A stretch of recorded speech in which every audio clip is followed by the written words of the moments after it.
Everybody, welcome to the Five Hole, your NHL talk show right here on the Variety Sports Network. Super excited to be back here. It's been a wild couple days. You get the Stars and Oilers game the other night. You get Florida and uh, New York in overtime again yesterday with the New York win. It was a very exciting game, by the way. I don't know. Um, it was a good one. We'll just put it that way. It was. How you guys doing tonight? Doing pretty good. Just got done with a barbecue and ready to dial into some playoff hockey. Oh yeah, it's gonna be a fun one. Aaron, how you feeling with your Rangers up 2-1 in the series so far? I'm gonna have to go with what the empty netters have been saying. Their pod where they're calling us cockroaches, and that we won't die because it's I guess they're right. We're not really dying out here.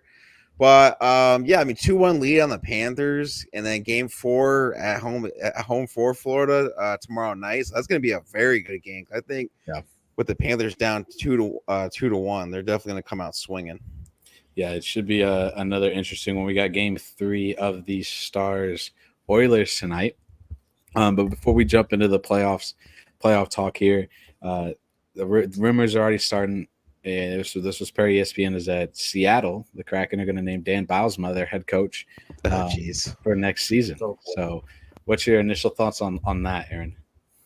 Does you realize Sidney Crosby is not on the Seattle Kraken, but Jordan Eberle is? I don't know. That's interesting. I think I could be wrong. I thought he was in like the Seattle's AHL team if they have one. Like he's been around this team somehow. It's the reason why I think that they pivoted to him from Brindamore. But I mean, I don't know. I think he's going to be all right. I think he'll be better than he was in Buffalo, but I don't think he's going to have the same success like he did in Pittsburgh. Yeah. Brandon, what's your quick thoughts on Dan Bylsma being supposed to be the next head coach of the Seattle Kraken? So to be honest, I don't really know a whole lot about this coach and what he could really bring to Seattle. I mean, you saw Seattle go from really dynamic team last season to kind of a fallen apart team this season. They didn't really get back into it until kind of middle of the season, and then they kind of fell off again a little bit, it seemed like. But I feel like anytime you get a new coach into an organization, you're gonna have your hills and your valleys and everything, and it'll be interesting to see how everything goes with their new coach. If they go with what did you say his name was? Bowserman, or it's like Bylsma. Dan Bylsma. However you say it. Yeah. So I'm not exactly sure like his style of coaching or anything, or what direction he likes to go, but it'll be interesting to see who Seattle decides to pick as their next head coach. Yeah, it sounds like that's their guy. It's already it's been reported by ESPN that Dan Bylsma will be the head coach. He's been the head coach of the Coachella Valley Firebirds for the last 2 seasons. Before that, he spent some time in Charlotte with the Checkers and the assistant coach with the Detroit Red Wings outside of his time in Buffalo, and then his time in Pittsburgh, where he won a Stanley Cup. One Stanley Cup, 2 Stanley Cups. One. He tried, but then the Red Wings beat him in that other one. Yeah, that's right. Yeah. Yeah, no problem. Hey, I'm glad you're tuned in with us. That's the whole point. And we'll get to some Rangers talk here in a little bit. Guys, what do you think of the conference finals so far? And I'll start with Aaron. Here, has it lived up to your expectation? Has it been a little lower than you thought, or is it higher than what you thought it was going to be? I mean, I usually watch basketball, and I have not tuned into any basketball playoff games this year. Like, just the whole playoffs in general has been electric, and even this conference finals. I mean, the Rangers on Friday snapped a 12-game overtime win streak by the Florida Panthers. This team was supposedly supposed to just steamroll us. We're kind of playing an underdog like everyone thinks we are, which is I'm okay with. And then you go over to the West right now. People were complaining about Connor McDavid. complaining about this team, and they got 2 early goals in the first period by the guy who I was going to rag on, which I can't anymore, Connor McDavid. Right. Playing amazing. Their path, I think, is the hardest one out of the whole 4 teams, and yeah, it's pretty electric to me. Yeah. Brandon, what do you think? Well, I mean, I think the series is both sides have kind of lived up so far to what we were expecting them to be. I wasn't sure how the Western Conference Final was going to go to per se, because I mean Edmonton has done fairly decent against their 2 opponents in LA and Vancouver, and then Dallas, they've been pretty dominant so far, and they seeing how they've playing tonight with already being down 2-0, especially on the road where they have really flourished this year. I don't know. I thought Dallas was going to come in and be a little bit of a favorite for this series, but I mean, seeing tonight how granted, the game has a lot of time left to go tonight so far, and they could easily come back because that's just Dallas. That's something that Dallas could easily just come out and do. But I'm glad to see McDavid kind of picking things up in this series and getting a couple of goals and getting a few points. On the Eastern side of the conference finals, this series is living up to every bit of what I thought it would be. It's a very close-knit series. We got the first overtime game yesterday. It's been everything and more than what I thought it was going to be, because I mean, you got Tkachuk really getting into it. You got Reinhart finally getting a couple of points yesterday. And then New York yesterday, I was actually seeing guys get goals that I wasn't really expecting. Now, Lafreniere, I was completely expecting Lafreniere to be contributing points, but I wasn't. Gaudreau, I think Gaudreau is what it was, I think. Yeah. Was getting – yeah.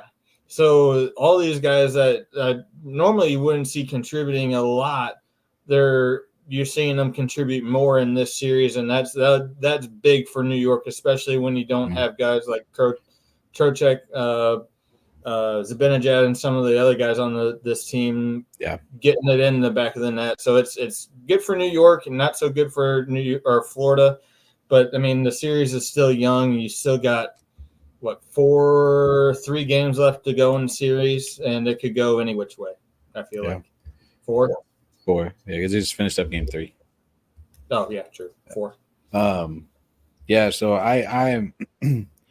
I'm kind of torn on the conference finals so far. The East it's been a blast to watch. It's a little bit of a different feel in my opinion. I think it's a little more back and forth kind of hockey. Like you see, it's a lot of, you're in the Ranger zone, you're in the Panther zone, you're back to the Ranger zone, you're back to the Panther zone.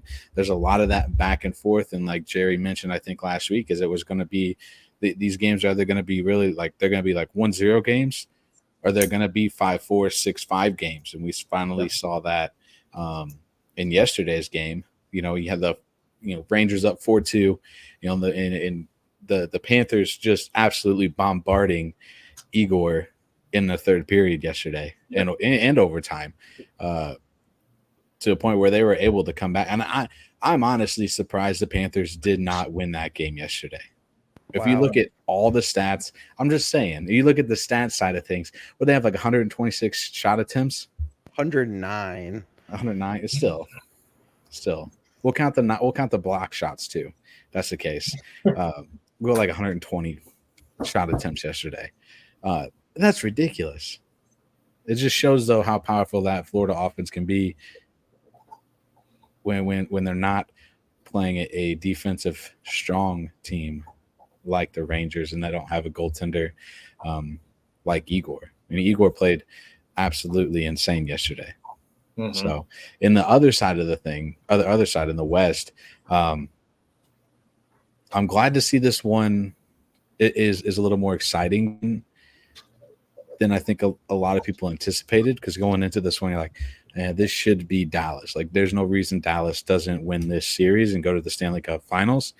And you're seeing Edmonton outshoot the Dallas Stars. I think he agrees.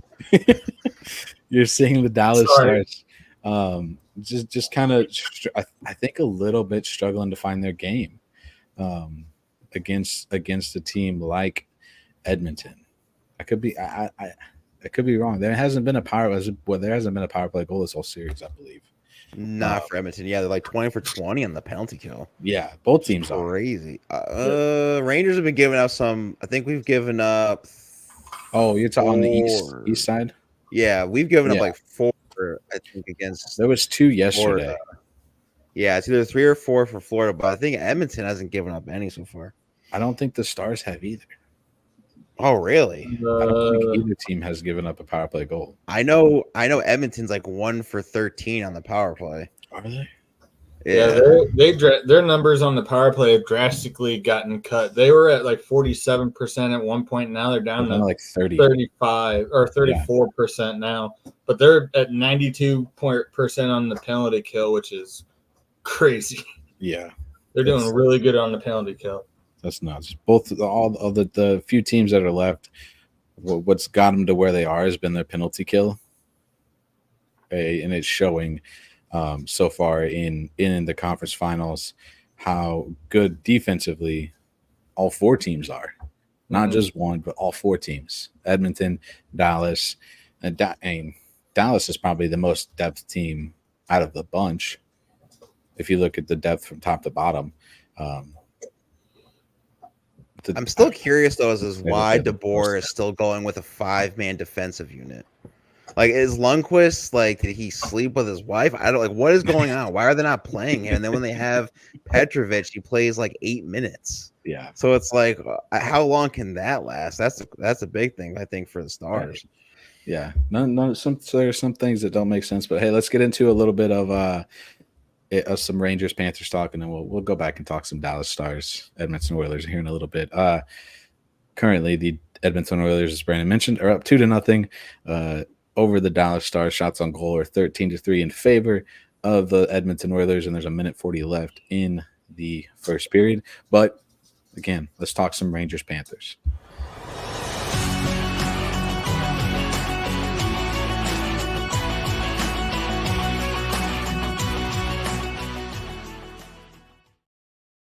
A series that has just been outstanding so far. You had the Rangers with a 2-1 lead in the Eastern Conference Finals after their big back-to-back overtime wins in Game 2, and then the one yesterday in Game 3. Of course, you got your first star, Alex Wenberg. Who else could it be? Who else would it be? Maybe Igor. Maybe he's just a little impactful. Yeah, just a little impactful. Honestly, though, you look at it, Igor. If it wasn't for Igor, that game's like a 7-8-4 game yesterday.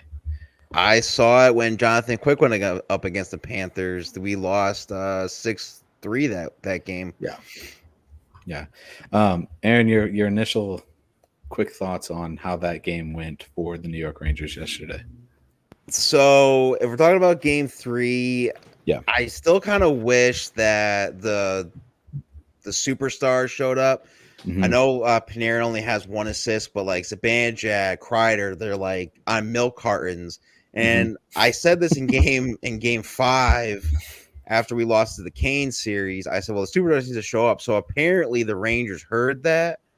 And apparently Lafreniere, Goodrow, anyone that's not those 3, apparently they think they're all superstars. Right. So I will take it, but that's what the playoffs are, though. You get not no names, but you get second-tier guys showing up, and they're showing up in a great way. I wish Keandre Miller would step it up a little bit on defense because he did give up the goal, I believe it was either to Forsling. No, he gave up both goals to Reinhart. Yeah. He gave one to Reinhart. But I love when Rempe smashed into Reinhardt. I thought that was a great hit, but I know why. That's why his minutes went down. But it also shows too, speaking of Rempe, that the Florida Panthers are a bit concerned with him in the lineup.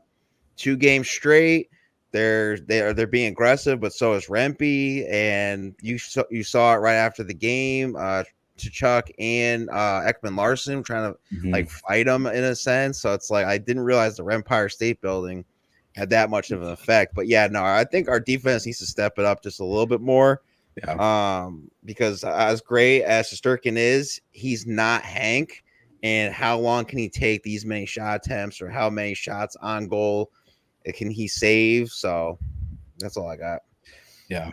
Yeah, I think I had something in my head. I had a thought in my head and it just disappeared.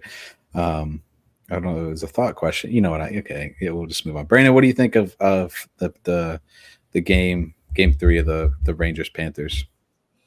I mean, how we were kind of talking earlier, it was good. We've seen the goalie duels and everything for a couple of the games, and yesterday was one of the first few games in this series that we saw more of like a offensive kind of duel, and it was good to see a lot of I know we've been seeing a lot of goals from like the top guys from on New York, but it was good to see. I guess not so much that they took a back seat, but you saw more contribution just from some of their other players rather than just the few that have been scoring a majority of the goals. Yeah. And I mean, in order to really get anywhere in the playoffs, you're going to need that, because you can't always rely on those top players in order to win any of the games. So seeing those guys like Goudreau and Lafreniere, he's been contributing. I can't really say he's a lower tier player on New York, because he's been playing fairly well throughout most of this season. But I mean, just seeing a lot of those guys getting contributions in, and even I would say Shesterkin and Bobrovsky, I wouldn't even say they had all that bad of a game. It's the 2 of the goals that Shesterkin let in, 2 of them were kind of miscues or misplays on their defense. Mm-hmm. And he didn't really have a prayer to make the saves on them. But still, I'd say that regardless, Shesterkin and Bobrovsky both did play pretty good as well yesterday. I didn't get the chance to watch the overtime period, but from the sounds of it sounds like Panthers were still doing pretty much trying to get a lot of shots on goal, but just couldn't get anything in. Yeah, from what I heard. Yeah, their center wasn't in front of Wenberg.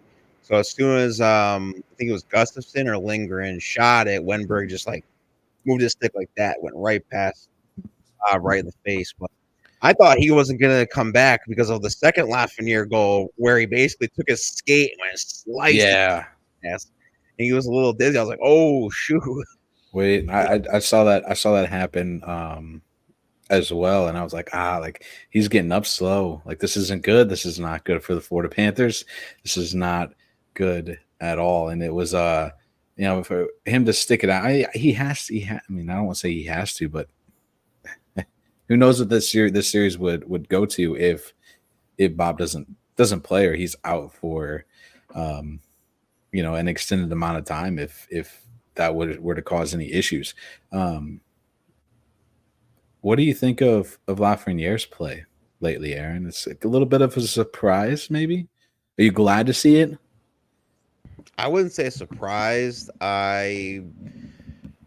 He's your number 1 pick for a reason, right? So we've been waiting for him to unlock into the number 1 pick, and I think with Lafayette and his system, we saw it early with Panarin, and then all of a sudden Lafreniere kind of got into that rhythm, bought into the system, had a career year in the regular season, and then he wasn't really doing too much in the Washington series, which is fine because it was just the Capitals. But then once we saw a pretty good team in the Canes, he was scoring goals, getting assists. We were like, all right. And then the fact that he's shown up against this Florida Panthers team Mhm. who everyone keeps saying this is a Stanley Cup winner, Stanley Cup this, and this guy's coming in and he's toe dragging some good goals, or he's getting past the defense. So I love it. Like I said earlier, the superstars, Kreider, Zibanejad, Panarin, they're not doing anything, and or the Florida Panthers are suffocating them where they can't do anything because they know Kreider and Zibanejad love passing to each other and doing nice little bloop shorthanded goals. So yeah. I think where I sit with a lot, because there was talks of him being traded. Was it last year? Yep. The year before? It was last year before he signed his contract, and then Yeah. I think Lafayette probably vouched for him because he was a free agent and they locked him up. Right. Because I want to say there was talks of him coming to St. Louis. Oh wow, you guys can have Capo Caco if you want. He's not living up to get a contract. I will tell you, I was impressed with his. He was flying around the ice yesterday, though. I will give him that. He may not have scored, but he was getting pucks to areas that needed it, where the puck needed to be. Even if there's no assists, there's no goals, he's flying around the ice and trying to make something happen. I saw it right away because it was right at the beginning of the game. Like he gets the puck right up the faceoff, takes it down. Makes that first early shot on Bob right at the start of the first period. I think it was off a face-off, if I remember correctly. Maybe it wasn't. I know he had a shot early on that I thought might have went into the net, or could have been a goal. We'll put it that way. It was a solid shot. On the other side of things, you see Sam Reinhart get 2 goals yesterday off the power play. Brandon, how impactful is that for the Florida Panthers? I think it's pretty impactful. I mean, you get Reinhart getting back into it. I mean, you haven't seen much. I mean, you saw a contribution from him from a little bit of a standpoint from the previous 2 series, but you hadn't really seen him get those earmarked goals yet until yesterday. And getting the first 2 goals against New York, I think, really set the state before the team. I mean, that was when I think Reinhart got the first goal, and then New York came and scored. Yeah. Reinhart scored the first one, then New York scored 2, I believe, and then he scored the tying goal. And then from there went New York, and then Florida. So I think having a guy like Reinhart on your team, it helps out a lot because he's very knowledgeable on the ice, and seeing those mistakes that K'Andre Miller made, he was able to easily capitalize on them and get the power play goals. And having such a knowledgeable and athletic player like Reinhart on the team at this stage in the season, it's very important, especially when you got guys like Tkachuk, Verhaeghe, Forsling, all those guys on the Panthers team. It's important to have those guys that are contributing now more than ever. Yeah, interesting thing about Forsling. I want to say they said this during the game yesterday, but he was really close to going back to the Swedish Hockey League after being cut in Florida. Gave him the opportunity to kind of basically prove himself. He ended up getting an 8-year deal out of it. That's rather. I do remember that. I think so. Yeah. You talk about Matt Rempe. He's a little bit of that like edge to the Rangers side of things. But is it really an edge when he's going to spend 4, 6 minutes or 8 minutes in the penalty box every game, Aaron? 23, 3-1. That is the record when Matt Rempe is in the lineup. So no, I don't think it matters. I mean, if you think about it too, in the first game in the Florida Rangers, Florida was just manhandling the Rangers. They were hitting everybody. Everyone was going down. Like there was nothing there. And then Sean Avery said it on the Blue the Blue Crew Rangers pod. He said you need guys like Matt Rempe in the playoffs. You can go give them at least 10 minutes. It helps out the core, and he's been doing that. He's had pretty good hits so far in these 2 games. He's in front of the net when they need him. I think what goal was it? There was one of the goal. I think it was the Goodrow goal where Matt Rempe was right in front of Bob, and Bob really couldn't see it. So I mean, stuff like that is impactful in any way you can. Plus, it kind of goes back to how the old Rangers of like the 2010s used to be, where they had guys like that. But yeah, no, it's his impact is great. I actually wanted Edstrom to be in the 4th line with him with Goodrow, because that would be the Twin Towers. Just have 2 6'6" guys just hitting anybody they want. Yep. Yeah, that'd be something else to see. That's a lot of height on the 4th line there. So yesterday's game also saw Vladimir Tarasenko get dropped to the 3rd line, 4th line. I made a comment about that too, and it probably was because I felt like it was probably because of the comment that I got made. He got dropped to the 3rd line because I saw that and I go, oh shit. Yeah, so he gets dropped down from that 1st line. Is this something that Tarasenko needs, Brandon? I personally think so, because I mean, on our on the 314 show, we've been talking a lot about with the Blues and how Bannister came in, and that was one of the things that he was going to really really enforce was accountability.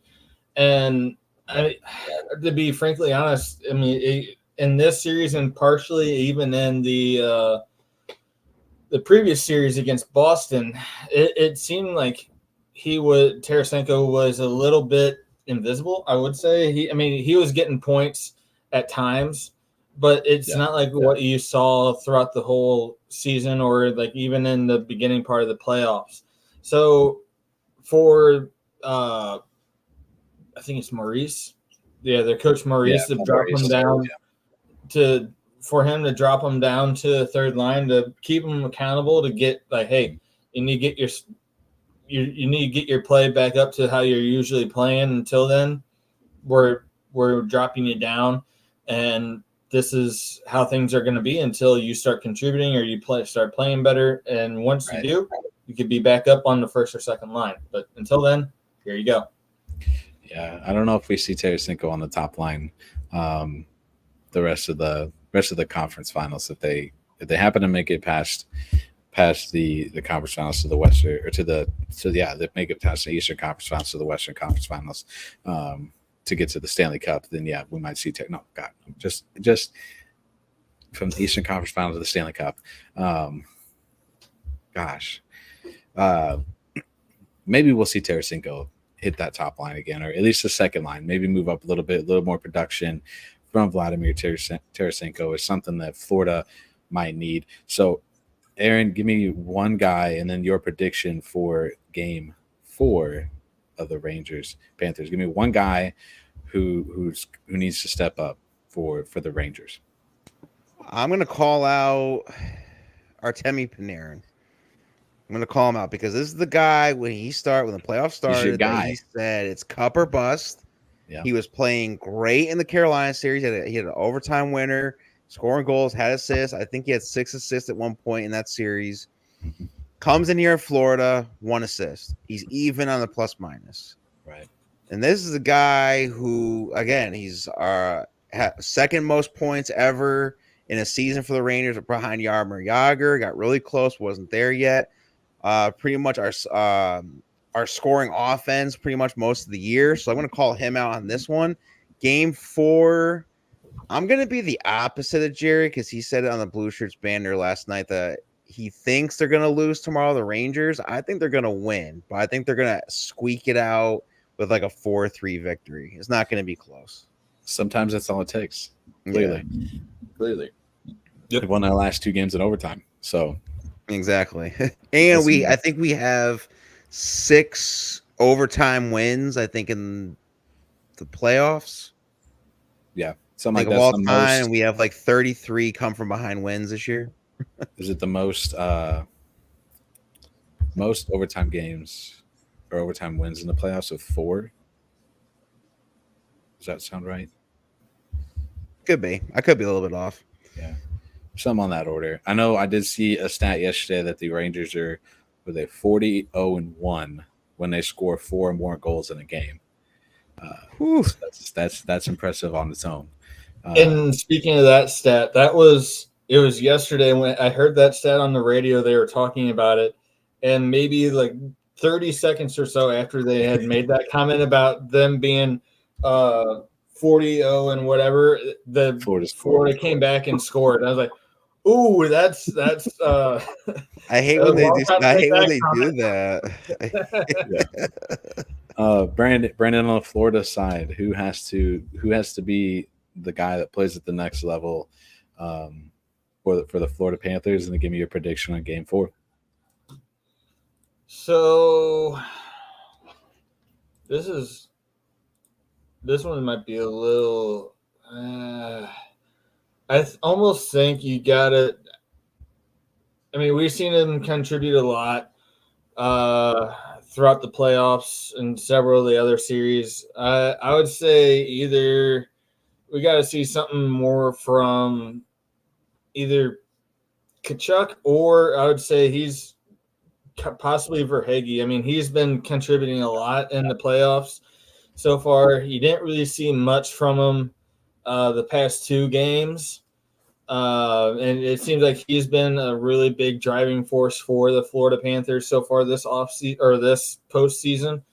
I mean, hell, that is the reason I think that he got moved up to the first line last game, because he's been playing as lights out as he has been. So I think if we see a little bit more contribution from Verhaeghe or even Tkachuk or Sam Bennett, because I mean he's been a real physical force for the Panthers all throughout the previous series, and I don't really think he's really showed his physical presence at all really this series against New York. So maybe the offensive side, I'd say Verhaeghe. The more physical, like rugged side, I would say Sam Bennett, because you haven't really seen that much from him so far. And as far as tomorrow's game, I think I'm going to probably say a little bit of the opposite of Aaron. I feel like the Panthers are going to get a little bit of a drive in them after losing in overtime yesterday, and I think they're going to come out and win the game. I think it's going to be a little bit kind of like the previous games where you don't really see a whole lot of goals kind of back and forth, but I think it might be probably a 2-1 or 3-2 victory for the Panthers. Yeah, that's fair. I think it's about time we see a dominant Florida game from start to finish. And we saw it in the series against Boston. Boston, yeah. No. Yes. Gosh. Series against Boston where they just flat out outplayed Boston for the whole game, where they won 4-0, 5-0, something like that. Yeah. And that was a series that we thought that Boston was going to come out and absolutely tear down Florida because of just from their stat lines and everything, from how they were playing. Both of them were playing in the first round of the playoffs. So that was a series that we thought Boston was going to come out and absolutely beat out Florida. Yeah. For me, I'm gonna go on the Panther side. Give me Matt. You got to get more out of Matthew Tkachuk. He just tied or beat his dad in points. I understand that, but you still got to get Matthew. You've had his 1 assist, 2 assists in the last 2 games. Outside of game 1, he's been -1 in game. He was -1 in game 2, -2 or -1 in game 3 also. So, but again, same thing. You look at Panarin, you look at Tkachuk. Those are 2 guys that have to be better for their teams from start to finish. They have to. They're going to need to be more productive. They need to score more. They don't need to. I mean, they just need to make plays. They don't have to score. They just need to find ways to make plays. At least Tkachuk has a goal. That is true. Panarin has 1 assist in the 3 games. Just so one. far. That's it. Yeah. Yep. So between him and Kachuk, it's 100% Panarin has to step up for the Rangers. That whole top line for the Rangers has to be better. You can't expect Goudreau and Lafreniere to carry the Rangers through the rest of the playoffs, to be honest. That'd be crazy if they did. I'm like, all right, let's ride the wave. Who do you give the Conn Smythe Trophy then to? Just give it to Laugh, I guess. How crazy would that be? That would be something else. It'd be like like Jack Eichel winning it all. Yeah, that's true. Gracious. Quick little check in. I think it's intermission time, so we're gonna. It's still 2-0 Edmonton, and they're still in the first. No, they're in the second period. Just started a minute ago.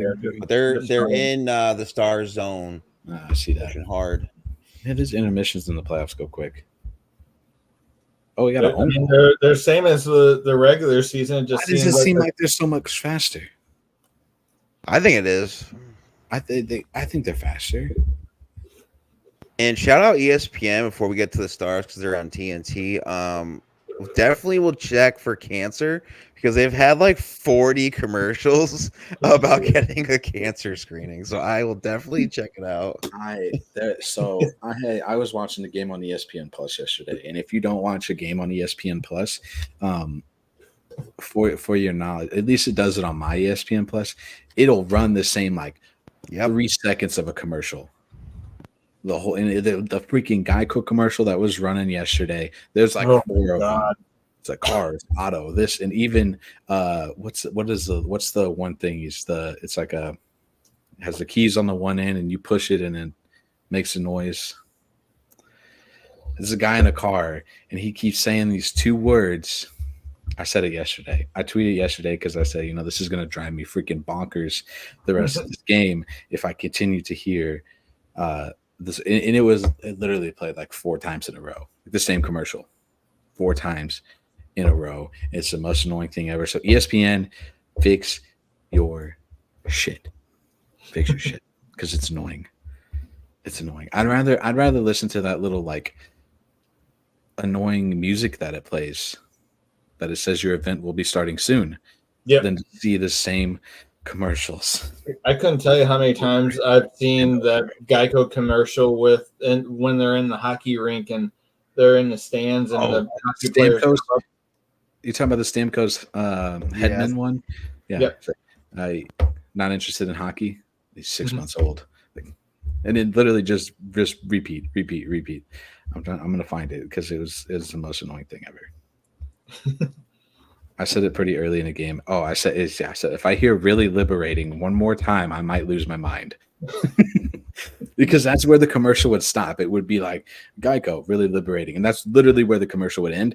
And it would just play 3 or 4 times over and over. So the only part you would get is really liberating. Okay, it's got to stop. It's got to stop at some point. If not, I can't do this. I can't do this. Anyways, ESPN Plus commercial rant over. Sorry. They're the most annoying commercials ever. Let's talk Stars Oilers.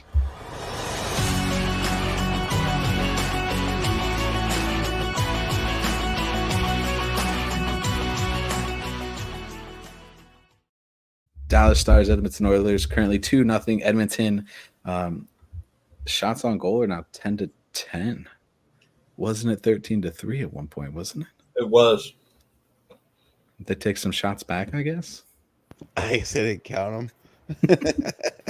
I see they have a Zach Hyman goal and a Connor McDavid, and there's in big red print, it says own goal.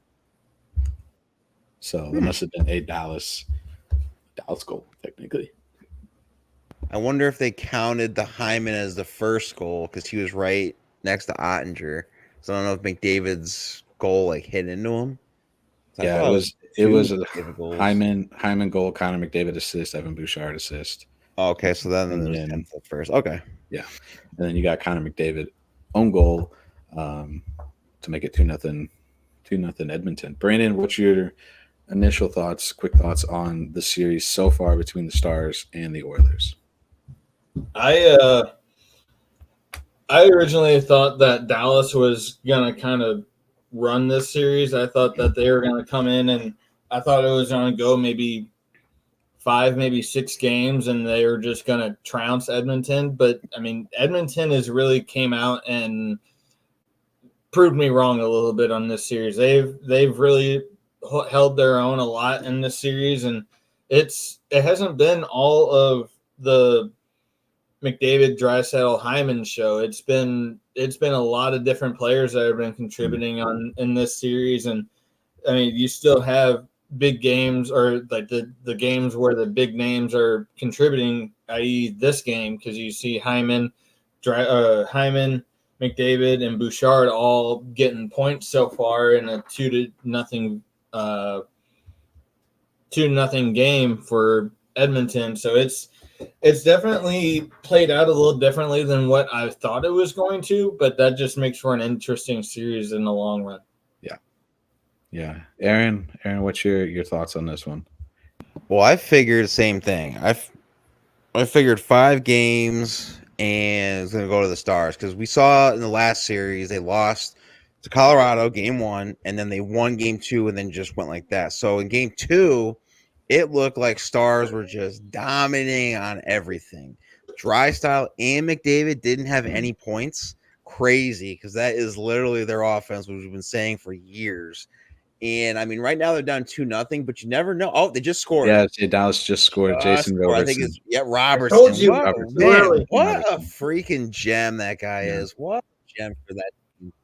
So yeah, so as I was saying, I think Dallas is still going to win. I think I still have Dallas in 5, in all honesty, just because they're a lot better than this Oilers team, and they just have a lot more weapons. The only thing I'm concerned with is their defensive pairings, because again, they're playing a 5-man defensive front.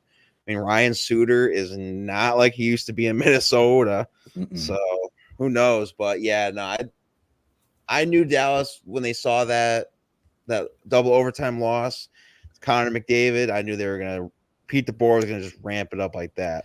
Yeah, I think plus it really helps that Dallas got Rope Hintz back in the lineup tonight as well.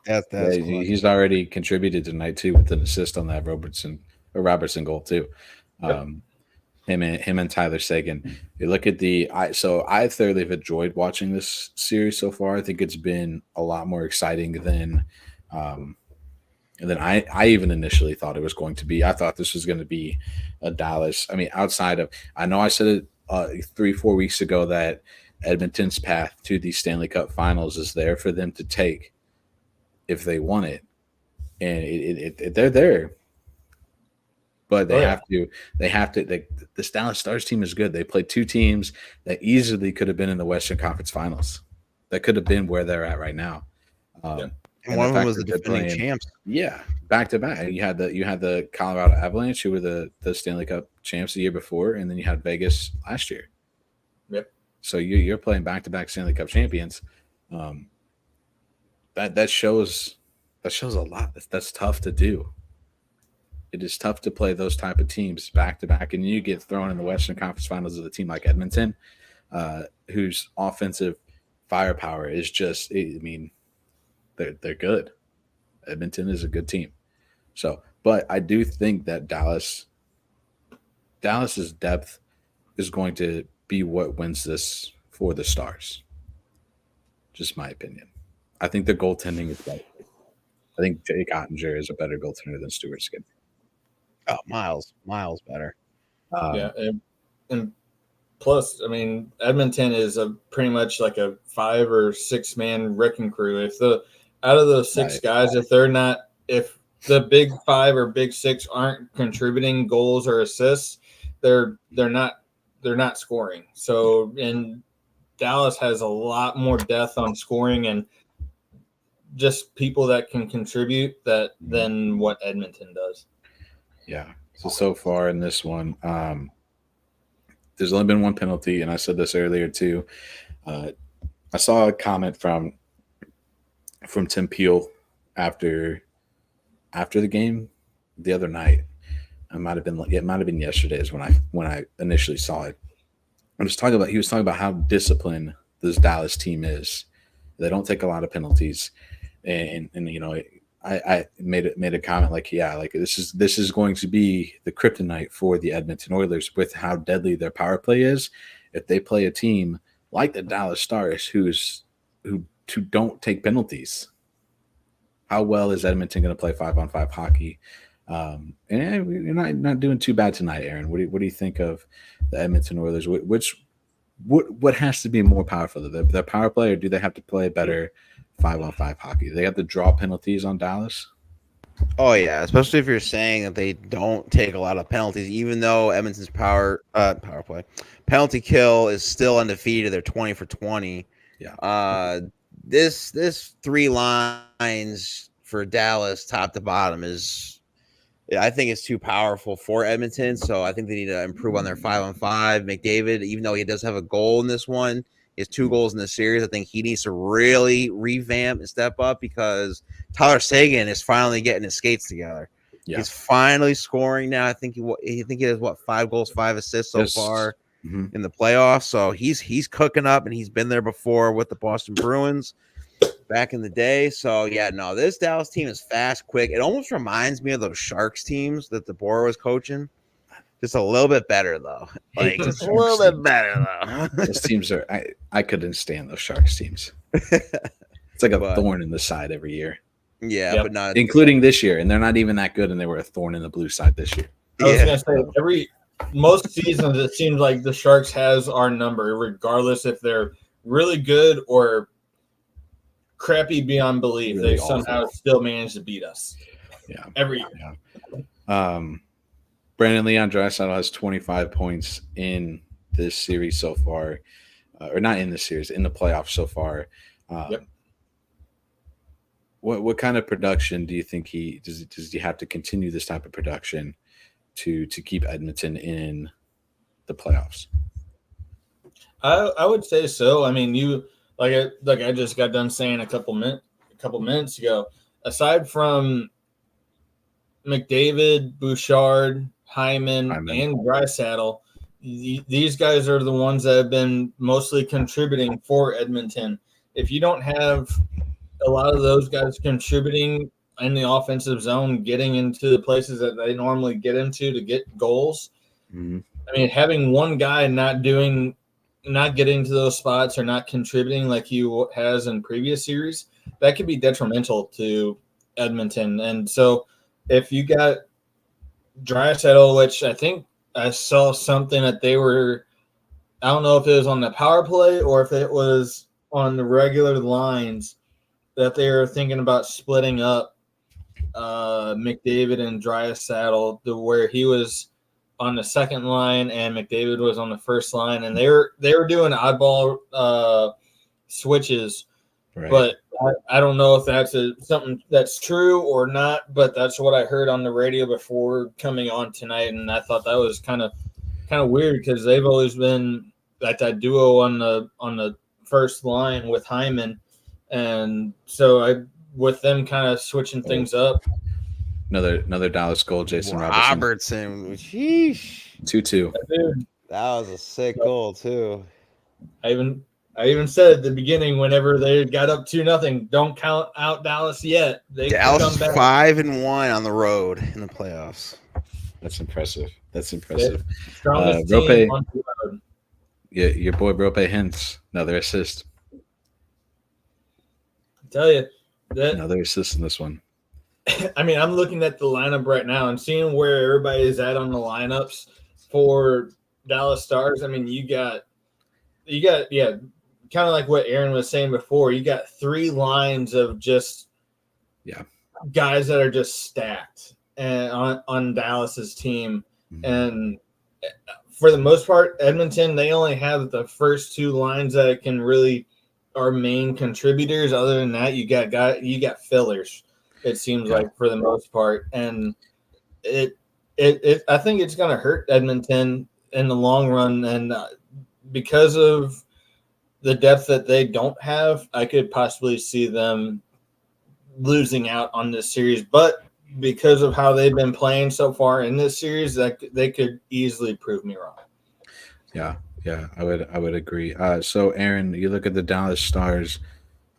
You talk about the Dallas Stars lineup, Brandon, a little bit. Aaron, you get guys like Jamie Benn, Joe Pavelski, Jason Robertson, Rope Hintz, Mason Marchment. Wyatt Johnson, Tyler Seguin, even guys like Matt Duchene. What a lineup that is to have at this point of the year. That's deadly. How important is the depth for the Dallas Stars going to be for the rest of this series and if they were to get to the Stanley Cup Finals?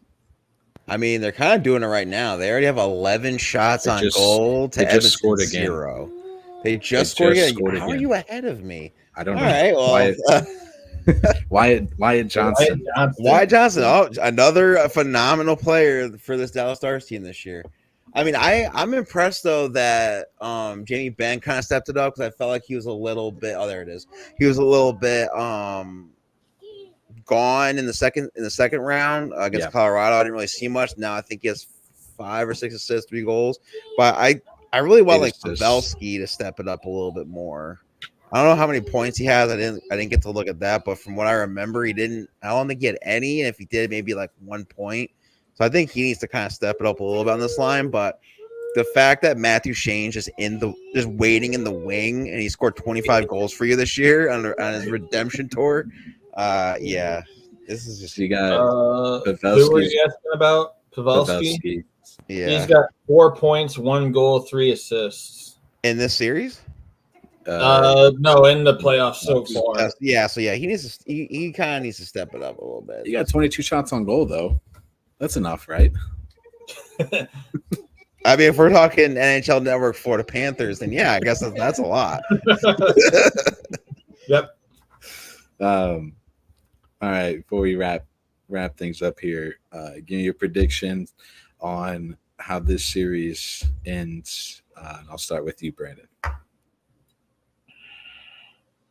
You know, I'm gonna stick to my prediction that I had earlier. I think it's gonna be Dallas in 5 or 6. I just think with the amount of firepower Dallas has, I think they're gonna win out this series. Hold on. I'm sorry. Hold on. This is baseball news, by the way. Angel Hernandez is retiring. Yay! Finally. About damn time. Thank the baseball lords. I thought the Stars scored again. I was like, I'm literally watching it. When is it going to score? No. Oh, yeah. Him putting his hands up, I figured he was like, they scored again. I'm going, oh, God, Brandon. The way this says, it says umpire Angel Hernandez is retiring after controversial career. Just a little controversial. Just a little. Anyways, just a little. I mean, it's sarcastic. Just a little. Brandon, back to your thoughts on the Dallas Edmonton series. Sorry to interrupt, but you're good. I feel like that was important. I just how this series has kind of gone. I feel like it's for both teams to win. I feel like if they can get their scoring on both sides, it can go either way. But based on the depth of offense and defense, I feel like it's going to go to Dallas. And with that, I'm sticking to my previous prediction of the series going to 5 or 6 games. Dallas that takes it all. Yeah. Aaron, what's your predictions? Five games, Dallas. Yeah, think so? 5 games, Dallas. Yeah. Too tough. They literally just scored 3 unanswered goals in about 3 minutes. Yeah.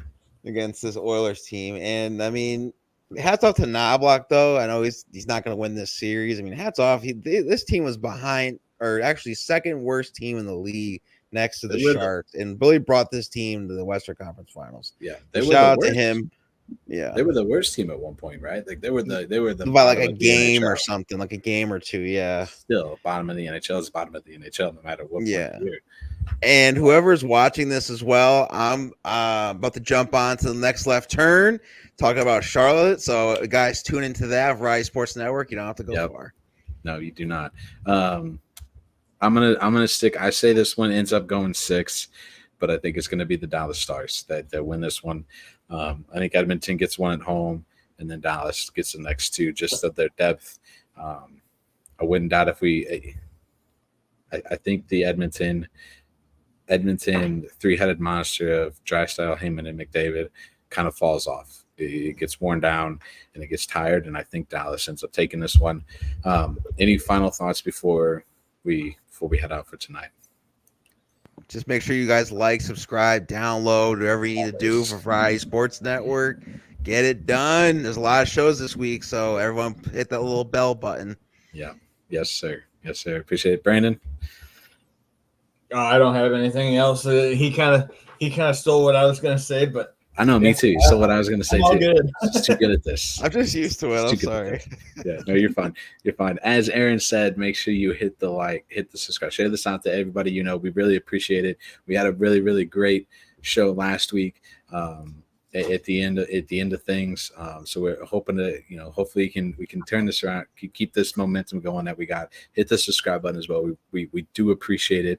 And make sure you tune into every single show. You got the Next Left Turn coming up here in a couple minutes, so make sure you tune into that as well. Talking the controversial ending to the Coca-Cola 600 last night. So we're gonna get out of here. Let Aaron get over to the Next Left Turn, and we will see you next Monday. See you guys.